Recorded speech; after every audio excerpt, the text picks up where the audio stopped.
NEET 2024 के application की dates को बढ़ाने के साथ साथ नोटिफिकेशन जारी की गई है कि 2024 में जो चेंजेस नीट के एग्जामिनेशन में हुए थे उनको विड्रॉ कर लिया गया है, यानी 2023 के रूल्स एंड रेगुलेशन लागू होंगे। नोटिफिकेशन क्या कहता है और कौन कौन से ऐसे मेजर चेंजेस थे जो कि 2024 में लागू होने वाले थे लेकिन उसको अब हटा लिया गया है।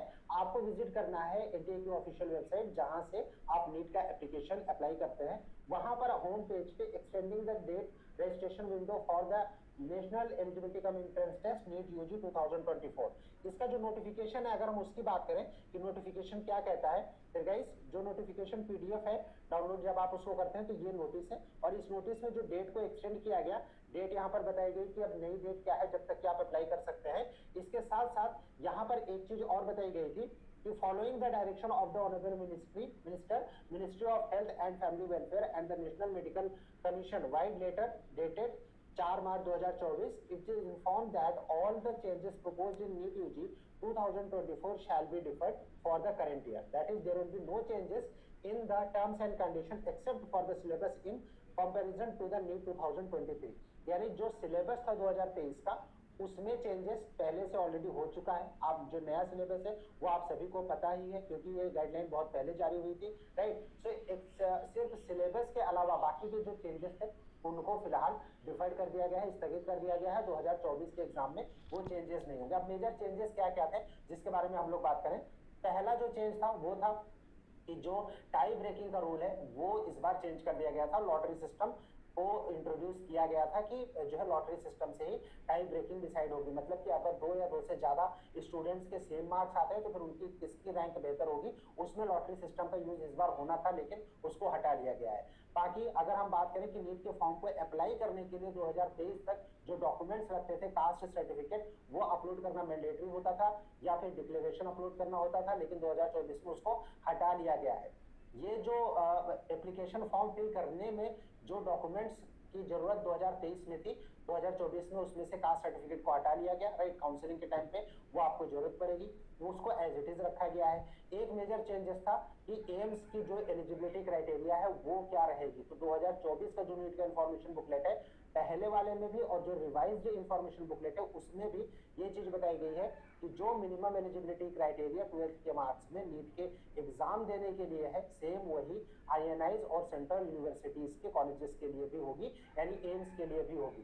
कंप्लीट डिटेल हम आप लोगों के साथ शेयर करेंगे। फिलहाल अगर आप ये देखेंगे कि जो नोटिफिकेशन है यानी ऑफिशियल जो ब्रोशर है वो आप कहां से डाउनलोड कर सकते हैं, तो जो ऑफिशियल वेबसाइट है यहाँ पर जब आप इंपॉर्टेंट डाउनलोड्स के सेक्शन में जाएंगे, ये इन्फॉर्मेशन के सेक्शन में जाएंगे तो इन्फॉर्मेशन के सेक्शन में आपको एक तो इन्फॉर्मेशन बुलेटिन और दूसरा इन्फॉर्मेशन बुलेटिन रिवाइज, ये रिवाइज आप यहाँ से इसको डाउनलोड कर सकते हैं, राइट। और जो रिवाइज्ड इंफॉर्मेशन बुकलेट है उसमें ये जो चेंजेस किए गए हैं अगर हम उनकी बात करें, then guys here is the revised information booklet for NEET UG 2024, right. और इसमें हम सबसे पहले सर्च कर लेते हैं टाई ब्रेकिंग का जो रोल था उसको हम देख लेते हैं कि जो टाई ब्रेकिंग है उसमें क्या चेंजेस किए गए, राइट। सो यहाँ पर आपको फाइंड करना है ब्रेकिंग वर्ड और जैसे आप ब्रेकिंग फाइंड करेंगे तो फिर वो यहाँ पर आपके पास आ जाएगा कि ये ब्रेकिंग वर्ड जो है कहाँ यूज किया गया। और ये देखिए inter se merit of candidate for the tie breaking, right, for tie breaking.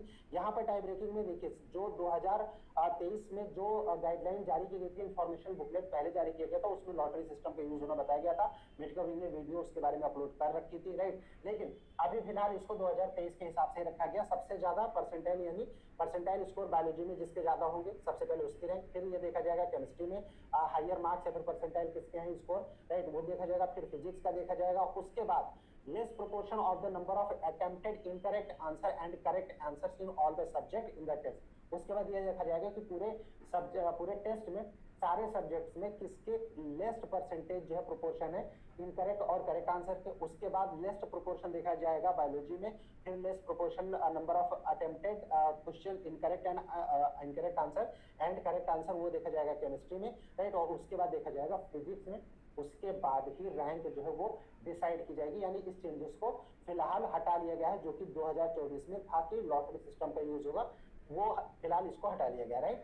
बाकी अगर हम बात करेंगे एम्स की, तो यहाँ पर एम्स के अगर आप एलिजिबिलिटी क्राइटेरिया की बात करेंगे तो उसके लिए जब आप देखते हैं एलिजिबिलिटी क्राइटेरिया के पेज पे जब आप जाएंगे, राइट, तो वहां पर आपको ये दिखेगा कि जो एलिजिबिलिटी क्राइटेरिया स्टूडेंट्स के लिए बाकी के कॉलेजेस के लिए है, यानी नीट के एग्जाम अगर आप दे सकते हैं, ठीक है, जो वो उसमें जो एलिजिबिलिटी क्राइटेरिया कि क्लास 12th के मार्क्स जो है वो 50% एटलीस्ट आपका जनरल कैटेगरी के लिए, राइट, और बाकी जो रिजर्व कैटेगरीज है उनके लिए 40% का जो मार्क्स है वही जो एलिजिबिलिटी क्राइटेरिया है सेम एम्स के लिए भी रहेगा as per NEET 2024 information booklet, और जो रिवाइज इंफॉर्मेशन बुकलेट है उसमें भी यही बताया गया है, राइट। सो जो मेजर चेंजेस अगर हम देखें जो विड्रॉ किया गया है वो सिर्फ और सिर्फ इंटर से मेरिट को डिसाइड करने का जो तरीका था उसको हटाया गया है, बाकी कोई भी चेंजेस नहीं किए गए हैं, राइट। सो इसमें एम्स का एक कॉलम था जिसमें कि एम्स की मिनिमम एलिजिबिलिटी क्राइटेरिया जो कि 60% का क्लॉज था उसको फिलहाल नीट के इंफॉर्मेशन बुकलेट के हिसाब से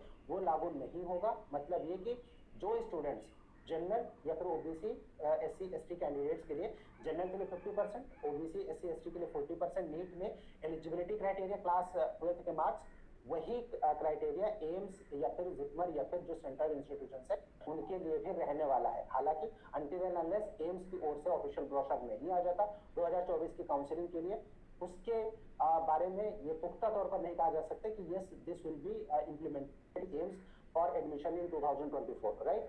सो अभी तक फिलहाल आपको वेट करना चाहिए कि जो नीट का इंफॉर्मेशन बुकलेट जो कि रिवाइज हुआ है इसके बाद जो एम्स का इंफॉर्मेशन बुकलेट है एडमिशन को लेकर वो जारी होने तक आपको वेट करना चाहिए कि एम्स में 40% लगेगा या फिर 60% जनरल कैंडिडेट्स के लिए। गाइस नेक्स्ट के वीडियो में ओएमआर को, जो नीट का ओएमआर होता है उसको कैसे फिल करना है ताकि आपसे कोई भी मिस्टेक ना हो, उसकी कंप्लीट डिटेल नेक्स्ट वीडियो में शेयर करेंगे। कितने ओएमआर शीट आपको मिलती है एग्जामिनेशन हॉल में, ओएमआर शीट को कैसे आपको फिल करना होता है, प्लस कैसे उसकी केयर करनी है आपको एग्जामिनेशन हॉल में, राइट, उसके बारे में कंप्लीट डिटेल नेक्स्ट के वीडियो में शेयर करेंगे। आप मेडिकल के साथ बने रहिए। Thank you for